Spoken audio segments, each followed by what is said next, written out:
Assalamualaikum warahmatullahi wabarakatuh. Perkenalkan, nama saya Novita Wulandari, Magister Pendidikan Awardee BPI UNY tahun 2021. Baik, karena banyaknya pertanyaan dari teman-teman, di sini saya mau memberikan sharing ilmu aja gitu mengenai beasiswa pendidikan Indonesia. Kebetulan di tahun 2021 saya berhasil meraih atau dinyatakan sebagai awardee BPI, dan alhamdulillah saat ini saya sedang study di Universitas Negeri Yogyakarta di program studi pendidikan teknologi kejuruan atau vokasi. Saya sudah semester 2 ya teman-teman. Di sini saya mau memperlihatkan gimana sih sebenarnya beasiswa pendidikan Indonesia ini. Jadi beasiswa pendidikan Indonesia ini sebenarnya banyak teman-teman ya, banyak kategori. Dan kebetulan pada video kali ini saya akan membahas mengenai beasiswa pendidikan dosen perguruan tinggi akademik tahun 2021. Karena kebetulan juga saya berhasil meraih beasiswa di bagian ini nih teman-teman, di beasiswa pendidikan dosen perguruan tinggi akademik tahun 2021. Jadi beasiswa ini banyak ya yang bertanya sama nggak ya dengan LPDP. Jadi kalau menurut saya sih sama aja sih teman-teman, karena kenapa? Hampir secara keseluruhan apa yang ada di BPI dan di LPDP itu sama. Untuk mengetahui itu kesamaannya seperti apa sih, nanti kita lihat ya teman-teman. Di sini saya mau bahas dulu mengenai beasiswa ini. Beasiswa Pendidikan Dosen Perguruan Tinggi Akademik tahun 2021. Jadi angkatan pertama dari BPI itu sendiri teman-teman adalah di angkatan ini di tahun 2021. Jadi baru satu angkatan, dan tahun ini kabarnya akan dibuka lagi teman-teman di bulan 3 atau bulan Maret ini akan dibuka lagi beasiswa tersebut. Jadi saya buat ini untuk sharing-sharing aja ya, untuk mempersiapkan diri teman-teman, mempersiapkan berkas-berkasnya, dokumen-dokumennya, dan syarat-syarat yang mungkin hampir sama dengan yang akan ada nantinya di tahun 2022. Jadi yang akan nanti saya paparkan ini saya ambil dari buku panduan beasiswa pendidikan dosen perguruan tinggi akademik tahun 2021. Jadi teman-teman, beasiswa ini dibuka baru pertama kali, dan saya juga mendapatkan informasi beasiswa ini tahun lalu juga teman-teman, di tahun 2021, di mana pada saat itu saya memang lagi mencari nih beasiswa apa ya yang cocok buat saya. Karena jujur saya juga sudah pernah ikut di LPDP, namun ada bagian di mana saya belum memenuhi. Jadi oke, kita mulai ya. Jadi beasiswa pendidikan dosen perguruan tinggi akademik biasa disebut dengan pendidikan dosen PTA. Ini merupakan beasiswa jenjang pascasarjana bagi dosen tetap dan warga negara Indonesia lulusan sarjana atau diploma 4 yang berkomitmen tinggi untuk menjadi dosen perguruan tinggi akademik di bawah Kementerian Pendidikan dan Kebudayaan melalui mekanisme dan prosedur yang ditetapkan. Jadi, beasiswa ini bukan hanya dosen-dosen yang sudah memiliki NIDN atau dosen-dosen yang sudah bekerja di universitas tertentu ya, tetapi beasiswa ini juga bisa untuk calon dosen yang akan nantinya siap gitu untuk berada di perguruan tinggi di mana di bawah Kementerian Pendidikan dan Kebudayaan. Itu sedikit aja ya teman-teman ya. Kemudian gimana sih sebenarnya untuk BPI ini? Jadi BPI ini teman-teman,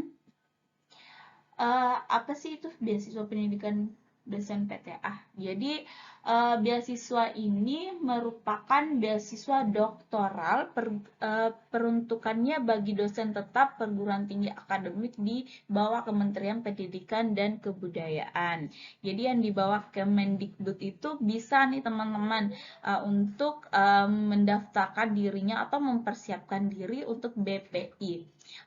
Beasiswa ini juga magister diperuntukkan bagi dosen yang memiliki nomor urut pengajar nasional atau NUPN atau warga negara Indonesia lulusan sarjana atau diploma 4 yang berkomitmen tinggi menjadi dosen. Jadi itu tadi teman-teman yang aku bilang ya, kalau beasiswa BP ini khususnya yang PTA bukan hanya untuk teman-teman yang sudah memiliki home base di perguruan tinggi di bawah Kemendikbud ya, tetapi bisa juga untuk warga negara Indonesia lulusan sarjana. Jadi yang dari S1 mau lanjut S2 bisa juga, atau diploma 4 yang berkomitmen tinggi menjadi dosen nantinya di bawah Kemendikbud ya.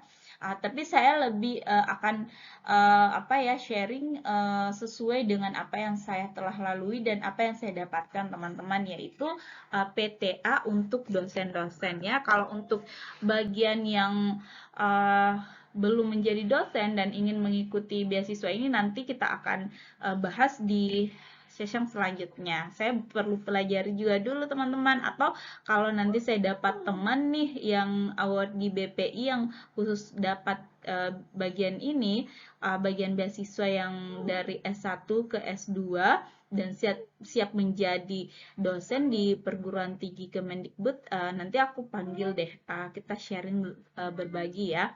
Oke, kita lihat dulu teman-teman ya. Seperti apa skema beasiswa pendidikan dosen PTA? Ini yang dari kemarin banyak yang menanyakan gimana sih skema beasiswa pendidikan dosen PTA ini. Jadi skemanya itu ini nih, beasiswa pendidikan dosen PTA ini diberikan untuk jenjang pendidikan apa saja. Jadi yang diberikan itu adalah doktoral untuk satu gelar atau biasa kita dengar single degree gitu ya.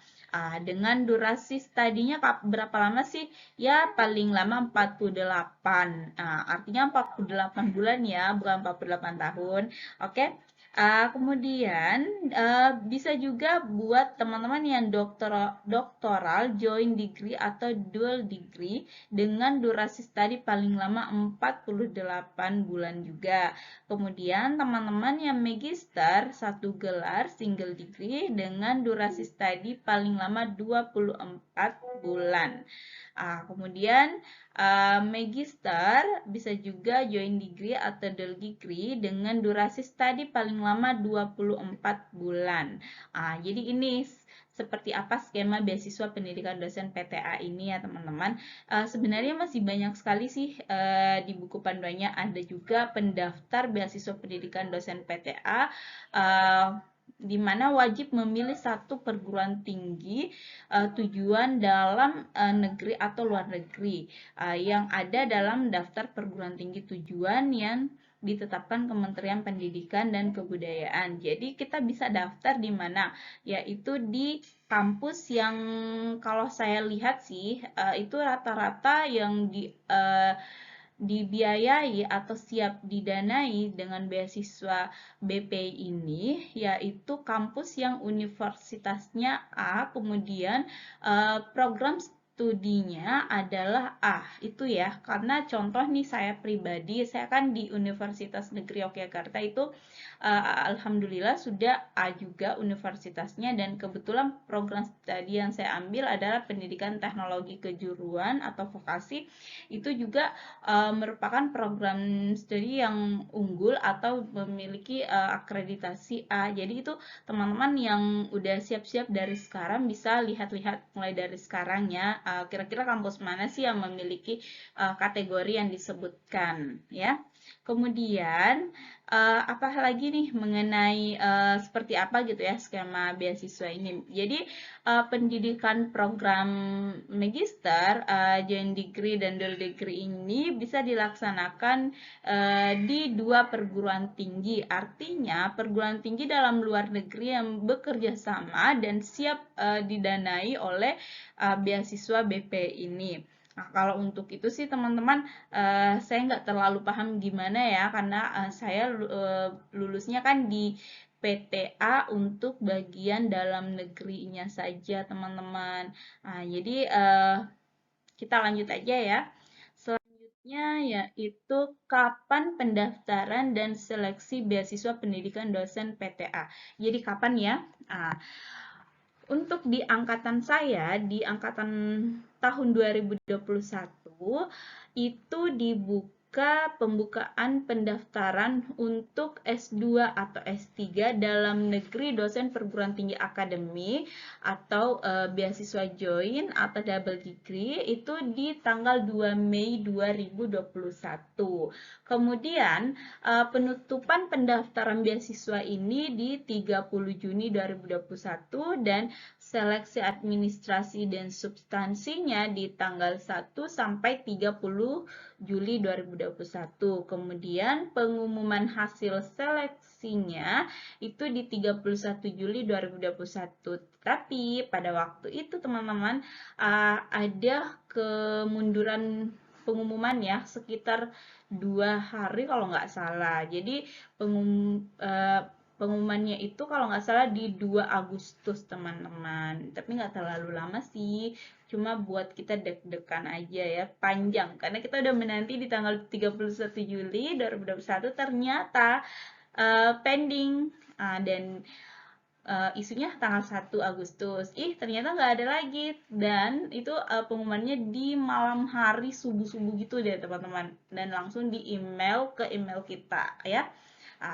Kalau untuk beasiswa S2 atau S3 luar negeri, jadi BP ini ada juga teman-teman, ada S2, S3 di luar negerinya. Jadi Bapak Ibu, teman-teman yang lain yang pengen nih kuliah di luar negeri, silakan aja ya dicoba dengan beasiswa pendidikan Indonesia, karena ada juga yang disiapkan untuk ke luar negeri ya. Kemudian pendaftarannya itu di tanggal 2 Mei 2021, penutupan pendaftarannya itu di 2 Juni 2021. Kemudian seleksi administrasi dan substansinya itu di 3 sampai 30 Juni 2021. Kemudian pengumuman hasil seleksinya di 5 Juli 2021. Jadi lebih duluan yang ke luar negeri diumumkan ya teman-teman dengan kita-kita nih yang di dalam negeri. Tapi nggak masalah ya, yang penting lolos. Oke. Selanjutnya kita lihat lagi dokumen apa saja yang harus diisi atau diunggah pada aplikasi pendaftaran beasiswa pendidikan dosen PTA ya. Kenapa bukan BPI sih tulisannya di situ? Karena BPI itu banyak teman-teman, ada PTA, PTV, kemudian ada yang apalagi ya, ada 2 lagi aku lupa, nanti ya saya cari tahu infonya. Jadi khusus untuk yang saya ikuti itu BPI Beasiswa Pendidikan Indonesia yang PTA ya. Jadi kita lihat nih, yang harus teman-teman lengkapi ini nih. Yang pertama adalah biodata diri. Ini nanti kita akan isi di online form dan unggah dokumen. Jadi data diri teman-teman itu dipersiapkan, di-prepare, di-update gitu ya, gimana biodata yang terbaik terin. Kalau untuk gimana formatnya, jadi banyak ya yang bertanya formatnya gimana untuk biodata diri. Nggak ada format sih di angkatan saya di 2021 itu teman-teman. Jadi kita siapin aja gitu. Apa yang kita siapin ya, data diri, biodata diri kita yang dari kapan ya, mungkin 5 tahun terakhir lah atau gimana ya, dari teman-teman aja sih. Kalau saya pribadi, saya memasukkan yang in aja gitu, yang 5 tahun terakhir, jurnalnya, penelitiannya kayak gitu. Kemudian saya apa habis ngapain, kasih workshop atau mata kuliah apa saja yang pernah saya ampu. Jadi perlihatkan aja di biodata diri kita kayak gitu ya. Pastilah teman-teman tahu ya dan paham untuk bagian ini. Kemudian yang kedua adalah KTP, kartu tanda penduduk ya. Ini wajib. Dan saya yakin semua udah punya dong. Kemudian yang ketiga, surat izin mendaftar beasiswa dari pemimpin perguruan tinggi asal untuk dosen perguruan tinggi negeri dan atau kepala LL-Dikti wilayah terkait untuk dosen perguruan tinggi swasta. Ya, jadi gini mekanismenya ya. Jadi saya itu perguruan tinggi swasta ya, tepatnya di Universitas Pendidikan Muhammadiyah Sorong. Ya, jadi saya dari Sorong, Papua Barat. Jadi mekanismenya ini yang diakui itu adalah khusus untuk kita-kita nih yang di perguruan tinggi swasta yang dari LL-Dikti. Tapi teman-teman, perlu teman-teman ketahui bahwa nggak mesti teman-teman yang harus langsung ke LDT-nya melapor saya minta surat ini, tidak. Tapi harus melalui perguruan tingginya teman-teman. Jadi silahkan teman-teman menghadap ke rektor ya. Kebetulan kan di tempat saya universitas jadi rektor. Rektor, saya menghadap ke rektor untuk dibantu diberikan surat izin mendaftar beasiswa. Kemudian dari rektor surat izin tersebut, kita dibantu lagi di bagian SDM.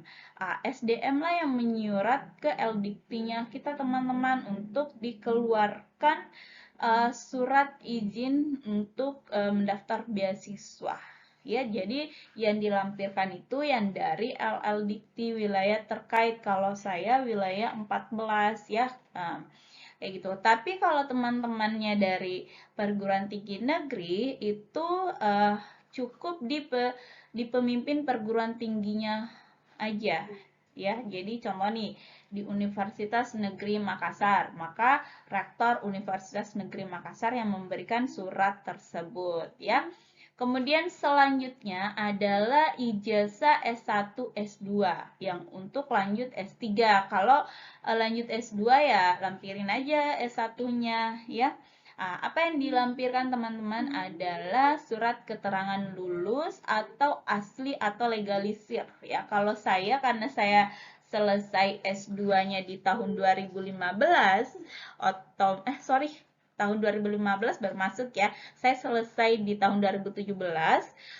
Jadi saya melampirkan yang asli. Saya scan baik-baik tuh ya, di scan baik-baik kelihatan logo Universitas Negeri Makassarnya, kemudian di-upload baik-baik. Kenapa kita harus hati-hati step by step teman-teman? Karena ini menjadi penilaian apa yang kita upload atau apa yang kita unggah dokumen di dalam sistem nantinya, sistemnya BPI, itu menjadi penilaian. Jadi jangan asal-asalan teman-teman, dan saya berikan tips ya, jangan menggunakan scan HP gitu. Kenapa? Kadang kan pinggirnya nggak ke scan secara utuh, atau logo timbulnya itu kalau WNM itu kan ada ya logo-logo timbulnya itu nggak terlalu kentara. Jadi di prepare ya teman-teman sebaik mungkin ya, teman-teman cari scan yang bisa mengcover secara keseluruhan gitu. Kemudian transkrip nilai ya, S1, S2 itu wajib dilampirkan dalam satu file. Jadi teman-teman, tadi aku ulang lagi ya, untuk ijazah S1, S2-nya itu dijadiin satu file PDF aja. Kemudian untuk transkrip nilai S1, S2-nya itu saya pakai yang asli, timbal balik tuh di scan, kemudian saya satukan S2 di atas, S1 di bawah ya. Kenapa S2 di atas bukan S1 di atas? Karena jenjang pendidikan kita kan yang terakhir S2 gitu. Jadi biar orang ketika melihat oh langsung oh ya dia dia S2 gitu. Kayak gitu sih. pemikiran saya ya, dan alhamdulillah lolos ya teman-teman. Jadi ini tips aja ya, nggak ada sih yang tertulis di buku panduannya BPI bahwa harus S1 sudah di atas, tapi itu tips aja dari saya. Kemudian yang selanjutnya adalah LOA ya, atau LOA, Letter of Acceptance. Ini yang masih berlaku ya. Kebetulan saya itu kemarin memang prepare-nya dari tahun 2019. Kemudian daftar LPDP di 2020 nggak lulus. Jadi jangan berkecil hati ya. Ada kesempatan lain dan kesempatan itu jatuh di BPI. Dan alhamdulillah lulus ya teman-teman. Jadi saya defer dulu nih dari harusnya kan kuliah di 2020. Saya minta tolong ke Universitas Negeri Yogyakarta untuk di defer dulu ke 2021 karena saya nggak berhasil mendapatkan beasiswa di tahun 2020. Jadi saya defer ke 2021 dan alhamdulillah LOA itu saya menyurat ke UNY by sistem ya. Kemudian di ACC, kemudian dikirimlah LOA yang terbaru. Jadi saya nggak menggunakan LOA yang 2019 itu teman-teman, karena itu udah terlalu jauh dan itu bisa menjadi pertimbangan kita bahwa ini mahasiswanya kemungkinan udah apa gitu ya kemungkinan. Jadi gunakan LOA yang berlaku, yang baru-baru banget gitu. Kalau teman-temannya udah daftar di 2019 atau 2020 kemarin, minta aja di universitasnya kalau mau ya, dan kalau UNI sih mau ya kemarin. Jadi minta di defer gitu, dan tanggalnya itu otomatis kan berubah, ada tanggal yang diberikan dan kapan mulai studinya. Kenapa? Karena itu jadi penilaian teman-teman. Takutnya nanti karena kita menggunakan LOA di 2019 kemudian ada ini apa gimana ya. Jadi mending kita mencari alternatif yang dimana aman gitu, dan universitas yang kita tuju juga tidak bertentangan ya. Saya coba aja gitu hubungi by system, karena kan by system ya minta surat yang lain itu kalau di UNY. Jadi kita coba aja dan alhamdulillah welcome, kampusnya welcome, dan dikasihlah saya LOA terbaru. Kemudian dokumen sertifikat kemampuan bahasa Inggris yang masih berlaku. Kalau saya kemarin menggunakan TOEFL ITP ETS ya. Kemudian saya juga menggunakan TPA dari Bappenas ya. Kenapa? Karena kebetulan di UNY itu yang diminta seperti itu, tapi nggak tahu juga kalau ada perubahan lagi ya teman-teman. Kemudian apalagi surat pernyataan sesuai format, nanti di akun BPI teman-teman ada format yang diminta untuk di-download. Kemudian teman-teman diminta untuk ngapain nih? Untuk ditandatangani bermaterai gitu. Materai berapa yang kita gunakan? Waktu saya mendaftar itu kebetulan sudah materai 10.000 ya. Jadi gunakan materai 10.000. Tapi lihat lagi teman-teman lebih teliti lagi nanti kalau udah keluar buku panduan dari BPI untuk tahun 2022-nya ya. Selanjutnya kita lihat surat rekomendasi dari akademisi. Ini surat rekomendasi akademisi teman-teman dengan surat rekomendasi yang di atas di poin 3 tadi itu berbeda ya. Jadi kalau saya tahun kemarin itu menggunakan dari Pak Rektor Universitas Pendidikan Muhammadiyah Sorong tempat saya bekerja. Kemudian saya minta tolong juga di Universitas Negeri Makassar di pembimbing tesis saya, Prof. Yahya. Beliau saya minta tolong untuk diberikan rekomendasi. Jadi di dalam rekomendasi itu beliau menyatakan bahwa saya bla bla bla bla bla. Begitu juga dengan Bapak Rektor Universitas Pendidikan Muhammadiyah Sorong. Beliau juga memberikan bahwa Novita Wulandari bla bla bla bla ya. Untuk bentuknya, karena kemarin itu kita di angkatan pertama diminta rujukannya ke LPDP bentuk format surat rekomendasinya. Jadi saya download aja tuh bentuknya gimana. Ya udah saya bawa tuh ke Pak Rektor, kemudian saya bawa ke, jadi selembar ya, beberapa 2 lembar kalau nggak salah ya, 2-3 lembar lah gitu. Ada beberapa poin yang harus di checklist layak apa enggak ya gimana gitu, dan diberikan saran apa gitu ya. Nanti teman-teman bisa lihat di LPDP aja untuk bagian ini. Tapi kita lihat, tunggu lagi dulu, siapa tahu di tahun ini sudah disiapkan teman-teman ya. Kemudian selanjutnya surat pernyataan berkomitmen tinggi sebagai calon dosen ya. Teman-teman yang belum menjadi dosen diminta nih untuk berkomitmen tinggi sebagai calon dosen ya. Kalau saya kemarin saya menggunakan yang ini yang saya upload ya, menyatakan diri bahwa saya siap mengabdi di Universitas Pendidikan Muhammadiyah Sorong dengan berapa tahun bla bla bla sesuai dengan aturan di kampus kita masing-masing ya teman-teman ya.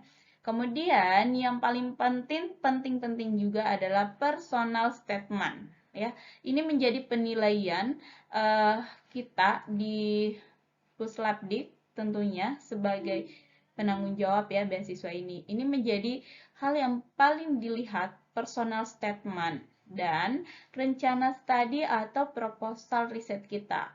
Jadi personal statement nantinya itu ada beberapa pertanyaan yang nanti akan kita jawab di sistem, kemudian kita lihat aturan-aturannya. Contoh nih, diminta 100 kata, 200 kata, 2000 kata, 5000 kata. Diikuti teman-teman, jangan lewat dan jangan sampai tidak sampai.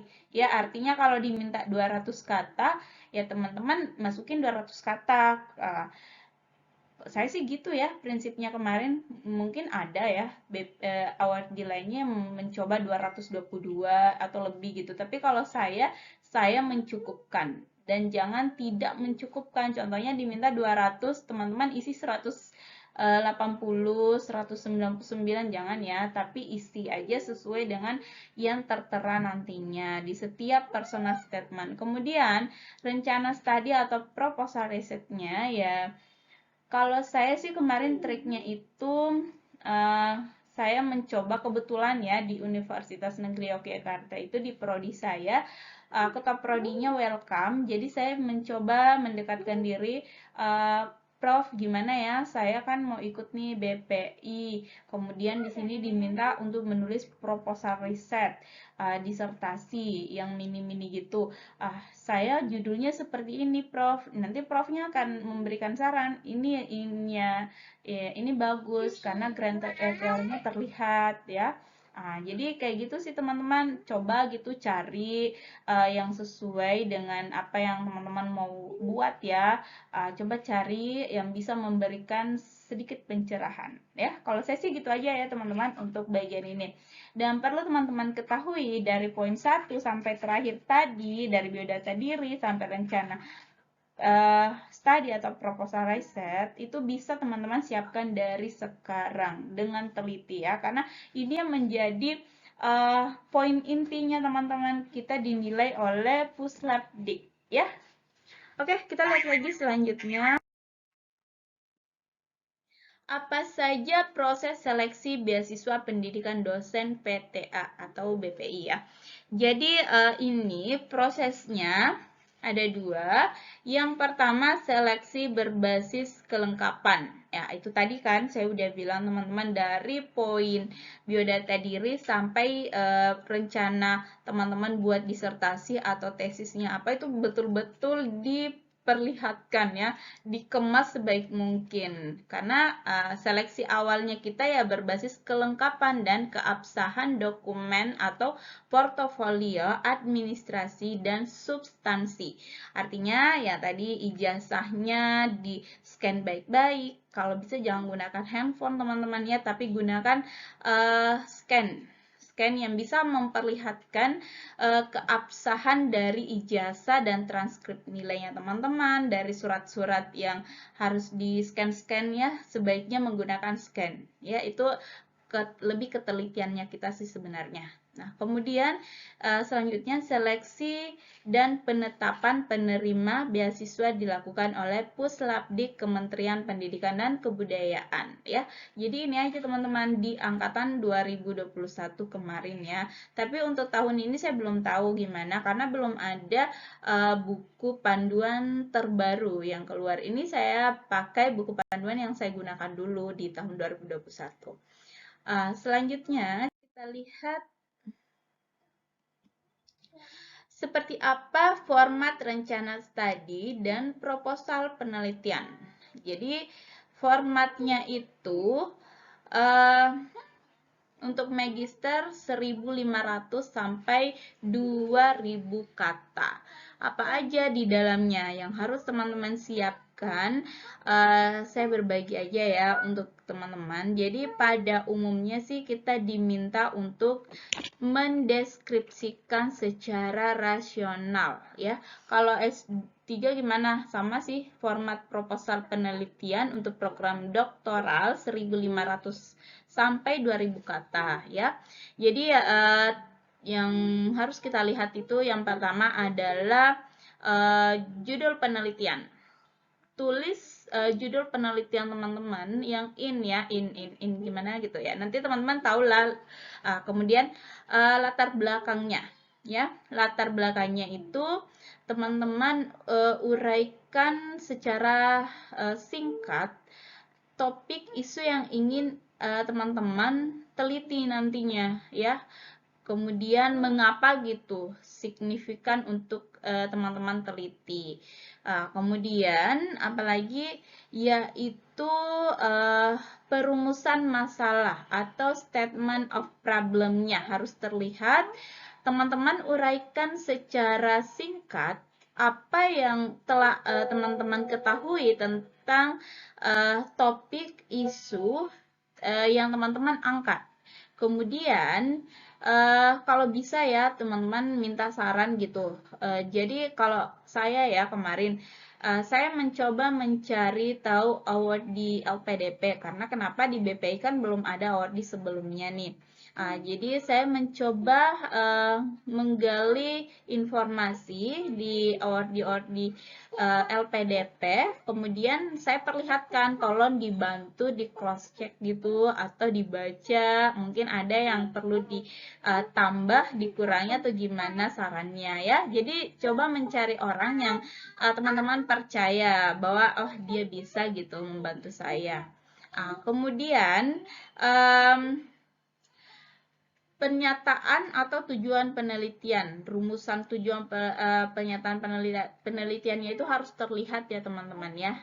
Kemudian kelogisan ini gimana ya? Kalau menurut saya sih kemarin itu gimana kita sebagai peneliti mendukung topik isu besar yang kita angkat ya, nyata gitu, urgent gitu ya untuk kita angkat.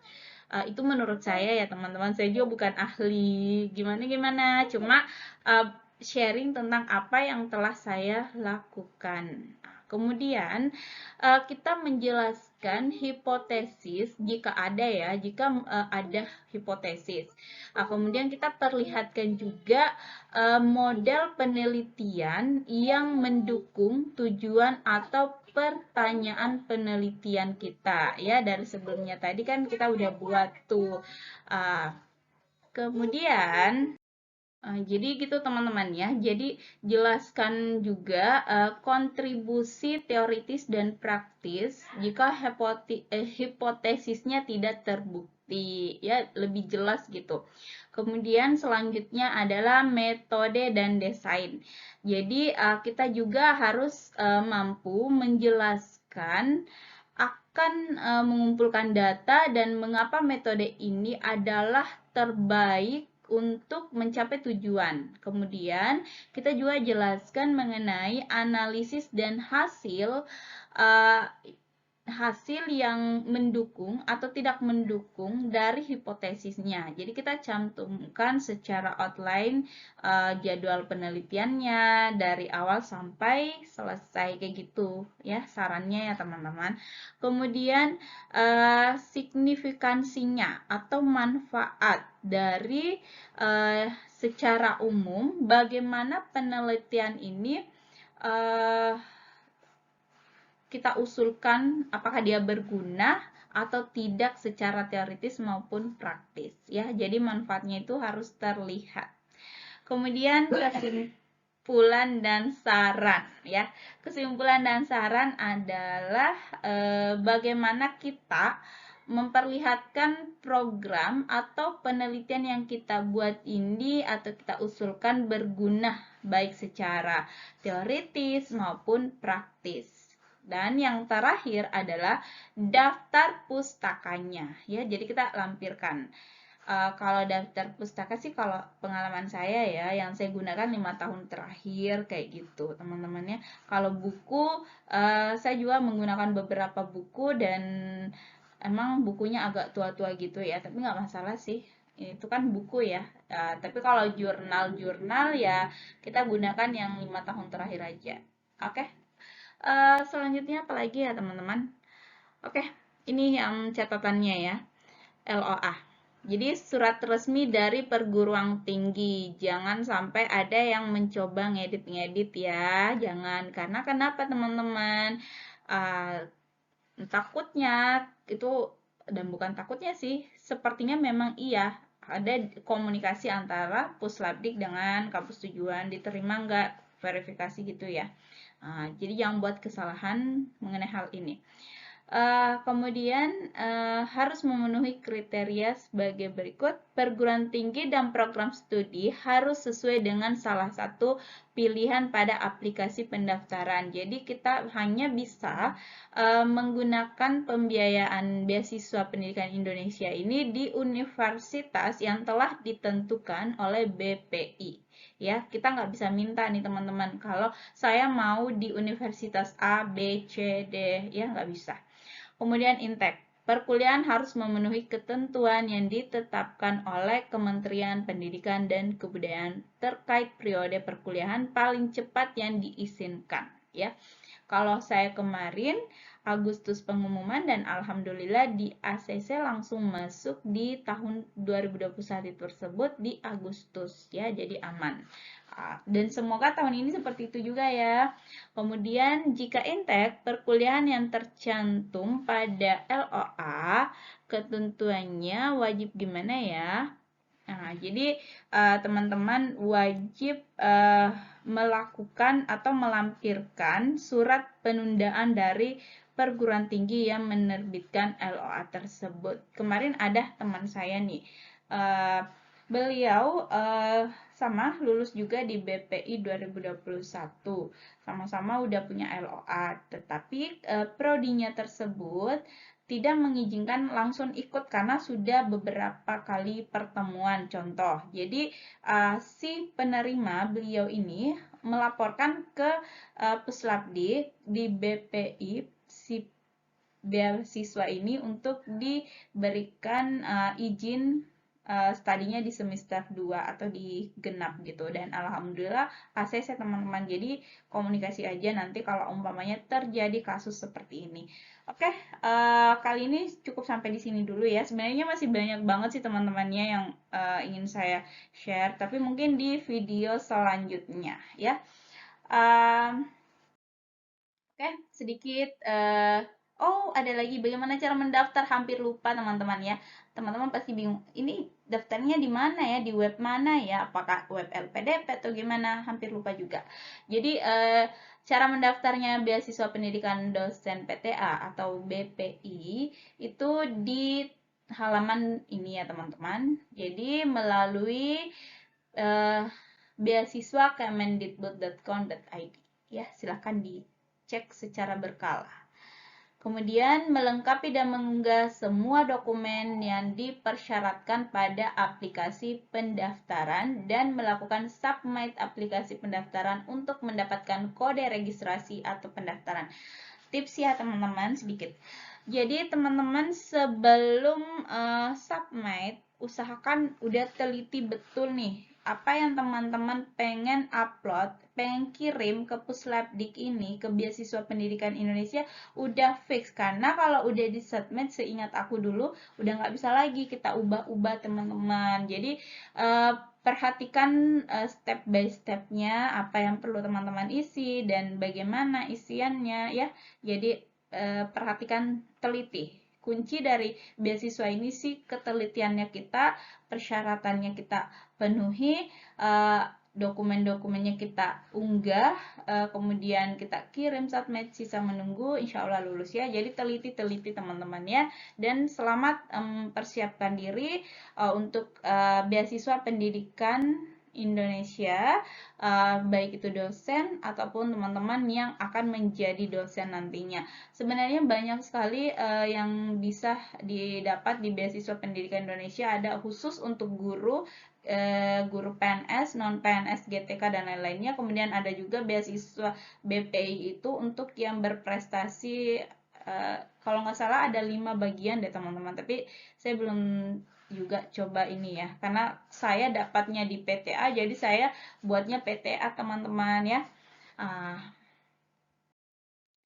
Oke teman-teman, teruntuk kampus saya Universitas Pendidikan Muhammadiyah Unimedia Sorong, tempat saya mengabdi. Thank you, terima kasih banyak kepada Bapak Rektor Bapak Rustam Maji, MSI, Bapak Dr. Rustam Maji, MSI. Terima kasih banyak, beliau telah memberikan saya dukungan dan memberikan rekomendasi. Karena kalau kampus teman-teman, institusi tempat kerja nggak memberikan ini, ya otomatis teman-teman nggak bisa lanjut ya. Saya Novita Wulandari, dosen Pendidikan Teknologi Informasi, award di BPI tahun 2021, dan sekarang di Universitas Negeri Yogyakarta, S3 Pendidikan Teknologi dan Kejuruan atau vokasi. Dan alhamdulillah juga suami saya Jusrianto AS, MPD, beliau dosen pendidikan jasmani, awardee juga teman-teman di BPI tahun 2021. Kami sama dari mengabdinya di Universitas Pendidikan Muhammadiyah Unimedia Sorong tempatnya ya. Kemudian beliau juga di Universitas Negeri Jakarta, S3 Pendidikan Jasmani. Satu kata untuk BPI, bakti kami untuk edukasi. Bye-bye, sampai ketemu lagi di uploadan selanjutnya ya. Teman-teman yang butuh sharing-sharingan bisa nanti bisa di link ini, ada di bawah ya, di deskripsi video ini saya lampirkan, bisa di WhatsApp. Mohon maaf saya nggak menerima telepon ya, di WhatsApp aja. Nanti kalau umumnya kita udah bincang-bincang, kemudian mau nelpon-nelpon ya boleh. Tapi kalau di telepon seluler itu nggak bisa teman-teman ya. Saya privasi itu nggak bisa. Dan memang nggak bisa nggak bisa ditelepon ya. Oke, see you. Thank you BPI, dan teman-teman yang pengen beasiswa ini, ayo segera siapkan dirinya. Bye-bye.